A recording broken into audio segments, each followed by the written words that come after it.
JP Morgan and BlackRock just put out a huge warning for all Americans. And what exactly are they so worried about? Well, that's exactly what we're going to go over in today's video.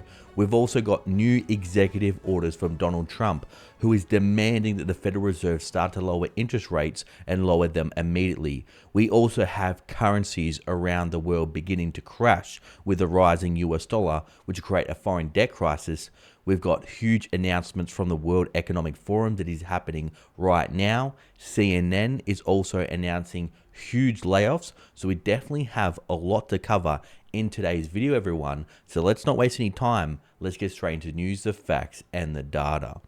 Well, okay, first things first, look at this. President Trump says he'll demand that interest rates drop immediately.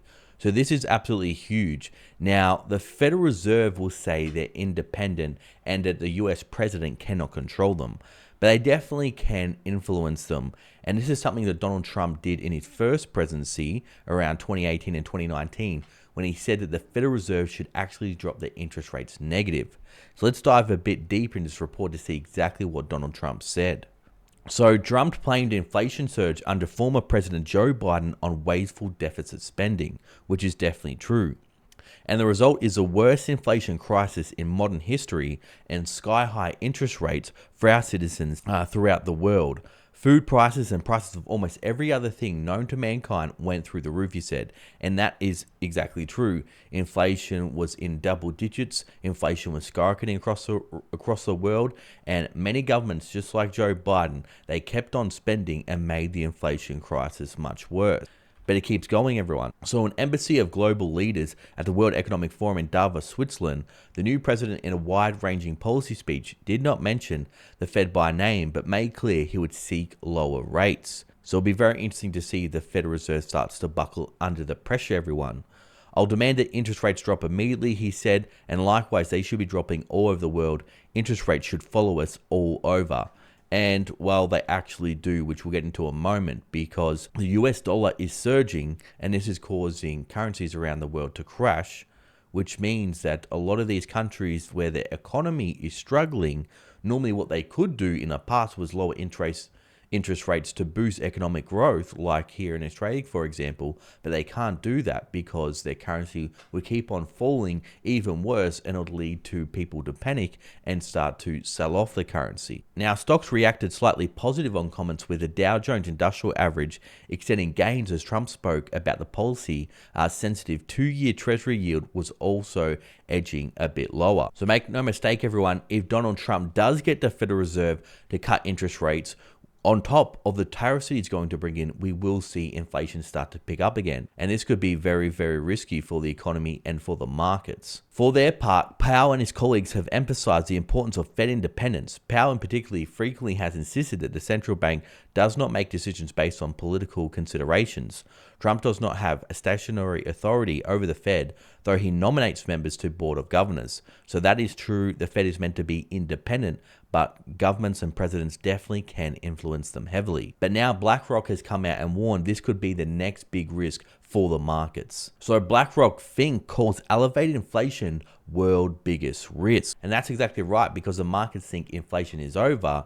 But if Trump's tariffs come in, if prices do start to come up, if he does force the Federal Reserve to cut interest rates, we could see inflation start to surge again. He says the biggest risk we have worldwide today is world believes we are past the high point of inflation. Noting that his view conflicts with what market forces are saying, I could truly see a scenario where we're going to have elevated inflation. Because what you have to understand is, everyone, the stock market is in a huge bubble right now, with a Warren Buffett indicator over 200% of GDP and the S&P 500 PE ratio over 30.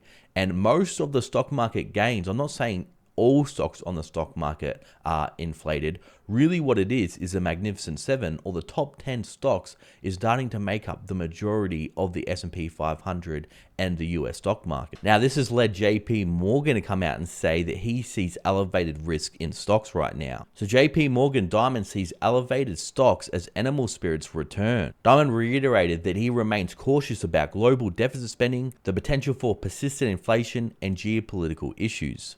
On deficits, he added that growth is the only real solution to reduce them. So that's exactly right. Inflation's getting out of control, government spending is out of control, and this is what the government is really hoping. They're hoping that inflation will inflate away the debt, or that they can grow the economy faster than the interest on the debt. And while yes, that can work, once the economy starts to blow, that's when you start to see the house of cards really crumble. His remarks come hours after Filippo Gori, the bank's co-head of the global banking, described a sense of euphoria among clients in an interview from the annual gathering. He added that the new administration has clearly brought the animal spirits back to the market. He said that the US economy is in a good place, though inflation and geopolitics could derail optimism. So that's exactly right. With geopolitical risk and tension so high right now, it's going to be make or break for Donald Trump if he can bring peace through strength. Now, also, Donald Trump has just called out Bank of America and JP Morgan for denying banking services. So look at this. Trump airs conservative complaints that Bank of America and JP Morgan are denying services. He says, I hope you are starting to opening your banks to conservatives, because many conservatives complain that the banks are not allowing them to do business within the bank. And that included a place called Bank of America. So Trump called out Bank of America directly. What you're doing is wrong, he said in an address to the World Economic Forum in Davos, Switzerland. Trump did not cite evidence or specifics of any wrongdoing in a question and answer session with corporate leaders and CEOs assembled on stage. But we do have evidence that JP Morgan and Bank of America have done this in the past. So in recent years, various financial companies in the US and elsewhere have tried to respond to growing interest from investors and clients on issues like climate change and workforce diversity. Well, we can see that is now backfiring, and people do not see this as a priority when the economy is in such a hard situation. But institutions have simultaneously faced complaints that they unfairly cut off conservative groups over their viewpoints rather than violations of their policies, such as bans on promoting violence. So Bank of America CEO did not address the claim in comments right after Trump spoke, but he smiled and complimented him on the US hosting the upcoming World Cup. So he's not denying anything because he knows it's definitely true. And I've got this evidence to prove it. So in 2022, JP Morgan came under fire for shuttering the account of National Committee for Religious Freedom, a non-profit founded by former US Ambassador for International Religious Freedom, Sam Brownback. Among other things, the bank said it wanted confidential donor information from organizations, according to a 2024 letter from Kansas Attorney General. So that's right, I remember doing a video on this in 2022. They definitely were closing conservatives' accounts, but now that conservatives are popular and they would lose more than half of their customers, they're doing a backflip.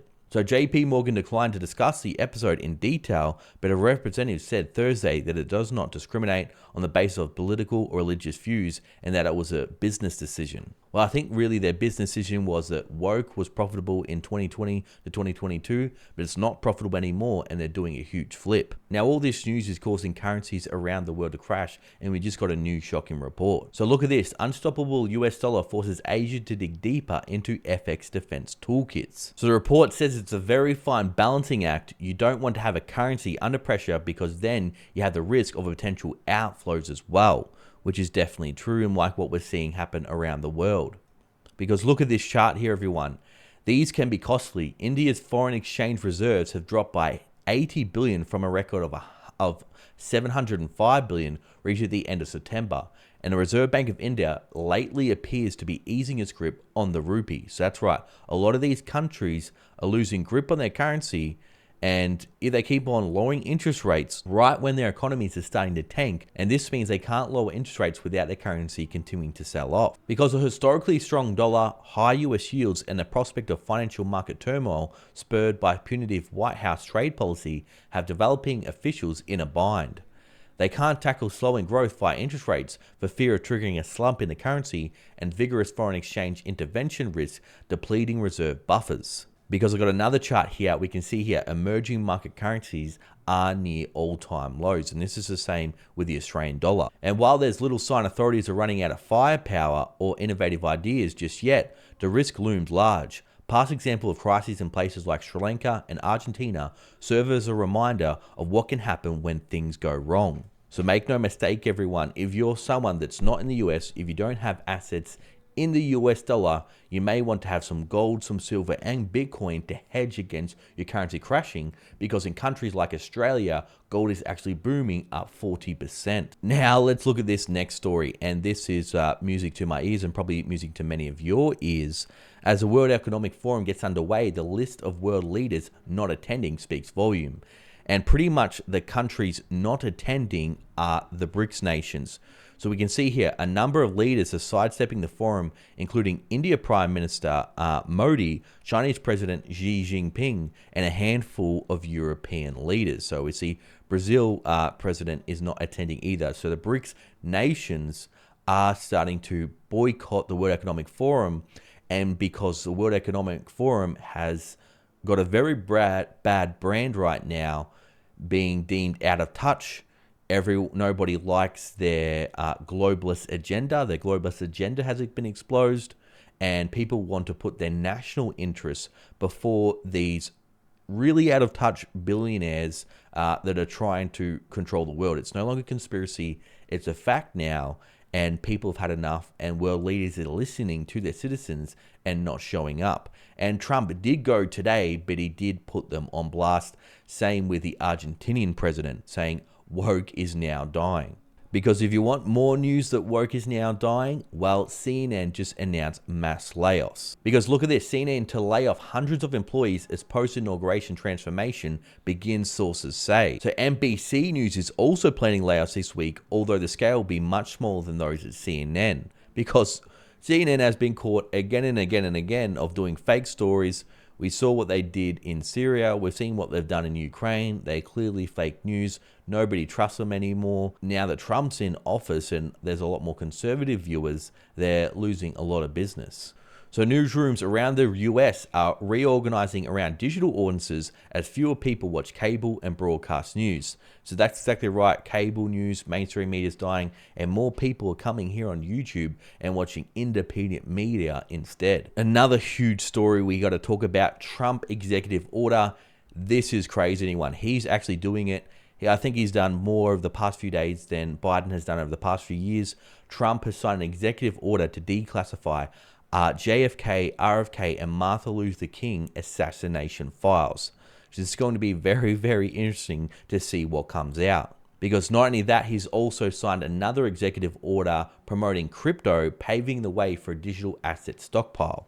So this is obviously very bullish for Bitcoin, and this is why I've always advocated for Bitcoin to say it can be a hedge against currency debasement, a hedge against inflation, but it is a very risky asset. So I don't advocate to put the majority of your portfolio into Bitcoin, but you do want some exposure to it, because I think it's still going to be very bullish for the first half of 2025. The president's also pledged to defend the rights of those who choose to self-custody their digital assets.